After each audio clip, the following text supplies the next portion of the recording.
문윤옥님께서 부산 사람들은 무조건 서면 태화백화점 앞에서 만나셨었다고.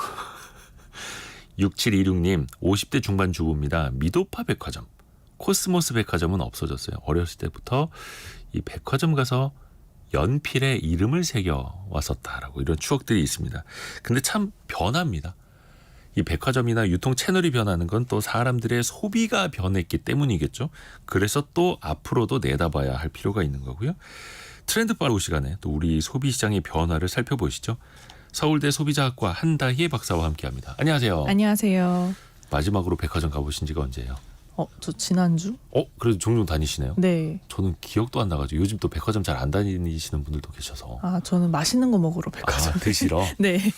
오늘의 주제는 시성비라고 합니다. 시성비. 네. 아니 가성비, 가심비는 들어봤는데 시성비는 뭐예요? 네, 맞습니다. 이 가성비는 우리가 흔히 알고 있는 가격 대비 성능을 의미하는 말이죠. 네.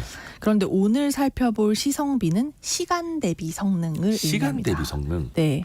소비자가 요즘 시간을 줄여주는 상품과 서비스를 선호하는 현상이 굉장히 강해지고 있습니다.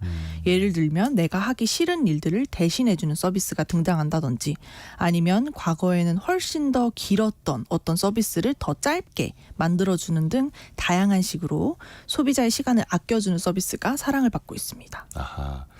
근데 시간이 중요한 건 예나 지금이나 똑같을 텐데. 네. 최근에 시성비가 뜨는 건 어떤 이유예요? 맞습니다. 이 굉장히 중요한 부분을 말씀 주셨는데요. 과거에도 그렇고 현재도 그렇고 시간은 늘 중요했어요.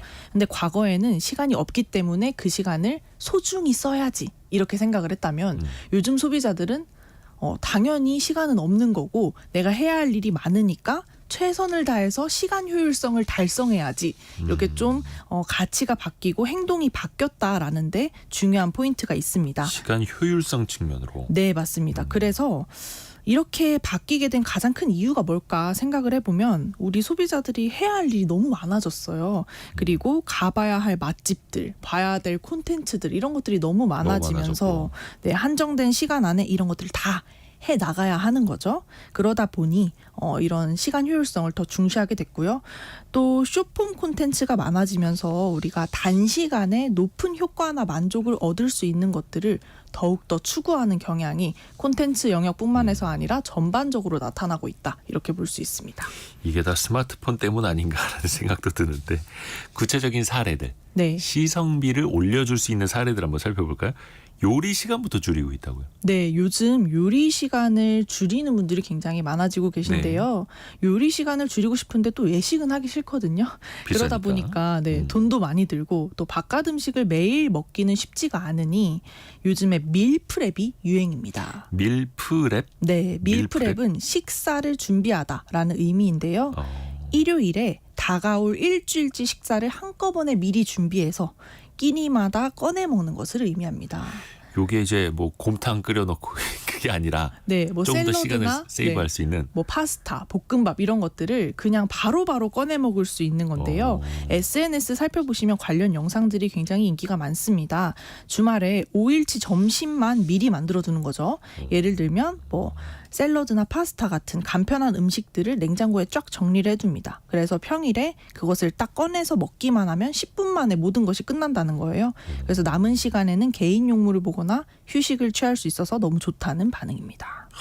시간을 아낄 수 있는 요리법. 네. 요즘에는 그냥 그 봉지 하나만 싹 찢어서 그쵸. 전자레인지에 데워도 바로 또 요리가 되기도 하고. 네.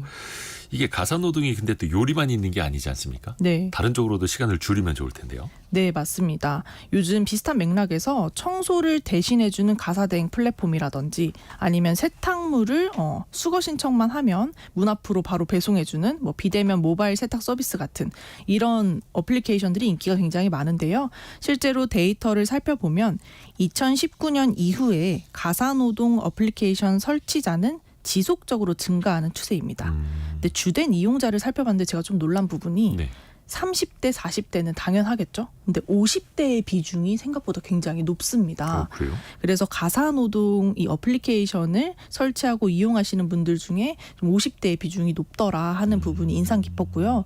또 최근에 나온 서비스 중에 제가 하나 소개해드리고 싶은 것이 집 앞에 쓰레기 봉투를 내놓으면 알아서 수거해서 버려주는 분리 배출 대행 서비스가 인기를 끌고 있습니다. 아, 그래요? 네, 쓰레기 버리는 시간까지 아껴주는 거죠. 분리수거하는 거 참 힘든데 네. 그거를 대행해 주는 서비스예요? 네, 맞습니다. 국내에서 이런 스타트업들이 2020년 이후에 서서히 등장하기 시작했었는데 야, 최근 몇 년 사이에 2배에서 4배 가량 매출이 증가했다고 밝혀지기도 했습니다. 사실 쓰레기를 버리는 일까지 남의 손을 빌리냐 이렇게 생각하실 수도 있을 것 같은데요. 직접 이용하시는 분들의 후기를 보니까 좀 다르더라고요. 일단 양념 묻은 배달 용기나 뭐 빨대 꽂힌 커피컵 이런 것들을 다 뭐 사실 세척도 하고 잘 지켜서 버려야 하는데 그게 쉽지 않다는 거죠. 그렇죠. 그래서 쓰레기를 제대로 버리지 않았을 때 죄책감이 너무 크다. 그래서 이런 죄책감을 안도감으로 바꿔주는 서비스다. 굉장히 환경에 해가 되지 않는 그런 좋은 서비스다. 이런 후기들이 많이 등장해서 굉장히 놀란 부분이었습니다. 요즘에 그 복합 용기들이 많아가지고 네. 분리수거할 때 칼로 오려서 버려야 되고 이렇게 되게 많아요. 맞아요. 근데 이게 어떻게 보면 귀찮기도 하지만 환경을 그래도 생각하는 마음에 네. 이 분리배출 대행 서비스를 돈 주고 이용하신다라는 네. 거네요. 세탁 같은 경우에도 있나 봐요. 네, 맞아요. 이 비슷한 맥락에서 세탁물 수거 신청을 하면 다음 날 밤에 바로 세탁이나 건조가 완료된 세탁물을 다 문 앞으로 배송해주는 이런 서비스도 인기를 끕니다. 이게 시간을 아껴주는 시성비다. 네, 또 요즘에는 그 쇼핑할 때도 항상 왜 가격 비교하고 스펙 찾아보고 요런 데 시간이 오래 걸렸지 않습니까? 맞습니다. 사실 이것도 달라지고 있다고 이제. 맞아요. 이 쇼핑을 하는데 시간을 들이는 것을 좋아하시는 분들도 있겠지만 사실 힘들고 불편하고 또 그렇죠. 귀찮기도 하죠. 네.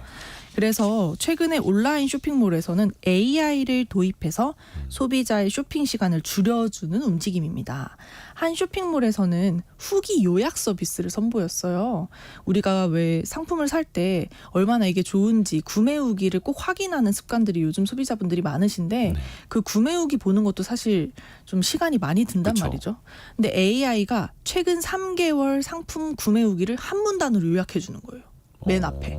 그래서 장점과 단점을 명확하게 구분해서 AI가 요약을 해줍니다. 그럼 리뷰도 요약해준다. 네, 맞습니다. 굉장히 효율적이죠. 그래서 일일이 하나씩 구매 후기를 다 보지 않고도 해당 리뷰 요약만 봐도 어떤 제품인지 다 알 수 있어서 너무 좋다라는 반응입니다. 또 영상으로 시청하는 라이브 쇼핑 같은 경우도요. 요즘 요약 서비스가 등장하고 있어요. 라이브 쇼핑 같은 경우 뭐 30분에서 1시간 정도인데 사실 그것도 너무 깁니다. 그래서 최근에는 고객이 영상을 처음부터 끝까지 볼 필요 없이 AI가 요약한 핵심 키워드를 클릭만 하면 원하는 시점만 딱 골라볼 수 있는 거예요.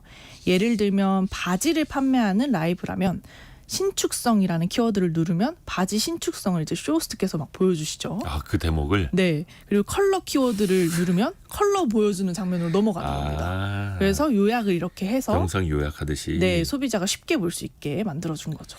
이게 참 시성비로는 참 좋은데 네. 이러다가 사람들이 이제 뭐 기다릴 줄 모르는 사회가 될까 봐 좀 걱정이기도 합니다. 네. 그리고 또 우리가 진드감치 뭐 많이 읽고 생각을 해야 되는데 심지어 읽는 것마저 요약본 서비스가 나왔다면서요. 네, 맞습니다. 최근에 책을 요약해주는 서비스가 인기를 끌고 있는데요. 책 한 권을 10분 만에 끝내는 거예요. 압축 서비스. 좋은 건지 안 좋은 건지 여러분이 들어보시고 판단해 보세요. 네, 일단 효율성 측면에서는 좋긴 한데 네. 이 한 권을 읽는데 걸리는 시간이 10분밖에 안 걸려요. 그래서 사실상 읽는 게 아니고 중요한 내용만을 압축해서 핵심만 이해할 수 있게 만든 리뷰 콘텐츠에 가깝긴 한데요.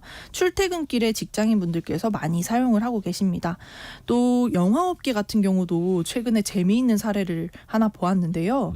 최근에 한 영화관에서 10분짜리 영화를 개봉을 했어요. 10분짜리 영화. 네, 그래서 러닝타임 자체가 10분이었다는 거죠. 영화 앞뒤를 자른 게 아니고요. 네네네네.